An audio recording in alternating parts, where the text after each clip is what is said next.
राधे राधे दोस्तों। सूरज computer class जाने लगा था। आज उसका पहला दिन था। वह क्लास में गया। सर ने उसे पहले दिन टाइपिंग करना सिखाया और वह टाइपिंग करने लगा। सर ने उससे पूछा, बेटा हो रहा है ना, धीरे धीरे स्पीड बढ़ाना।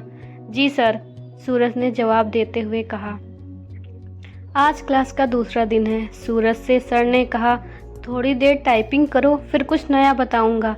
ठीक है सर। सर ने उसे MS ऑफिस में टेबल बनाना सिखाया और फिर वह खुद से टेबल बनाने में लग गया। वह बनाते बनाते भूल गया कि अब आगे को क्या करना है, इसलिए उसने सर को आवाज़ देते हुए कहा, जो क्लास से बाहर गए हुए थे, सर मैं भूल गया हूँ, आगे को कैसे क्या करना था, एक बार और बता दीजिए। रेखा जरा सूरज को बता दो जो पूछ रहा है, सर ने बाहर से आवाज़ देते हुए दूसरे बच्चे से कहा, जो वहाँ कंप्यूटर सीखने आती है। मैं थोड़ी देर से आता हूँ क्लास में। जी सर, बताती हूँ, रेखा ने सर से कहा। सूरज ने पहली बार क्लास के दूसरे बच्चों पर गौर किया था। वह क्लास पढ़ने आता और क्लास पढ़कर चला जाता और ना ही वह किसी पर ध्यान देता था और ना ही किसी के साथ उसकी क्लास में दोस्ती थी। पर जब उसने रेखा को देखा, उसकी धड़कनें बढ़ गईं। देखो, पहले ऐसा करना है, फिर ऐसे करना है, आ गया ना समझ में? रेखा ने सूरज से पूछा। हाँ, थोड़ा बहुत आ गया है समझ में, सूरज ने बड़े प्यार से कहा। वह लड़का जो क्लास खत्म होते ही सीधे अपने घर को चला जाता था, वह अब क्लास खत्म होने के बाद रेखा के पीछे पीछे जाता। करीब 2 हफ्ते सूरज रेखा के पीछे पीछे गया। एक दिन रेखा ने सूरज को डांटा और कहा, मार खानी है क्या, मेरे पीछे क्यों आते हो? नहीं नहीं, सूरज घबराकर बोला। तो फिर क्यों पीछा करते हो मेरा?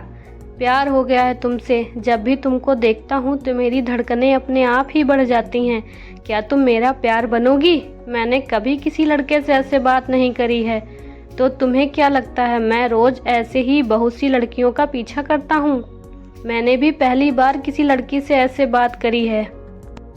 मैं तुम्हें कल सोच कर बताऊंगी। ठीक है, फिर मैं चलता हूँ, कल मिलते हैं। फिर दोनों अपने अपने घर की तरफ चले जाते हैं। अगले दिन सूरज देखता है कि रेखा क्लास ही नहीं आई।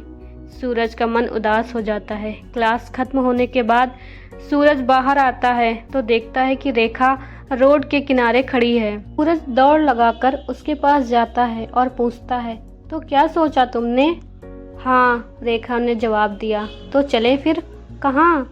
बातें करते करते तुम्हारे घर की ओर। चलो। तो फिर वो चलते चलते बातें करने लगे।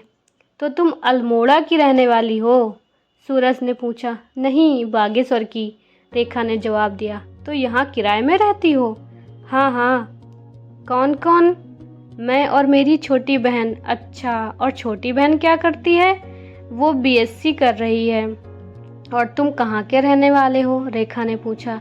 मैं भी गांव का ही रहने वाला हूँ। नैनीताल जिले में एक गांव है, वहाँ का रहने वाला हूँ, सूरज ने जवाब दिया। तो तुम अकेले रहते हो? नहीं, गांव के 2 लड़के और साथ में रहते हैं।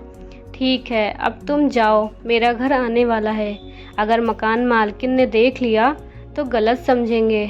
कहाँ पे रहती हो तुम? वहाँ, रेखा ने घर की ओर उंगली करते हुए बताया।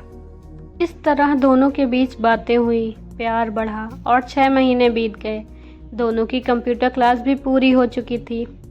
आज मेरी बहन गांव गई है, रात को मेरे कमरे में आओगे? रेखा ने पूछा। क्यों नहीं, सूरज ने कहा।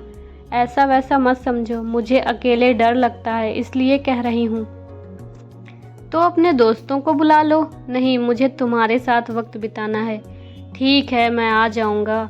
शाम को सूरज रेखा के घर गया। दोनों ने मिलकर खाना बनाया, खाना खाया और फिर दोनों बिस्तर पर लेट गए।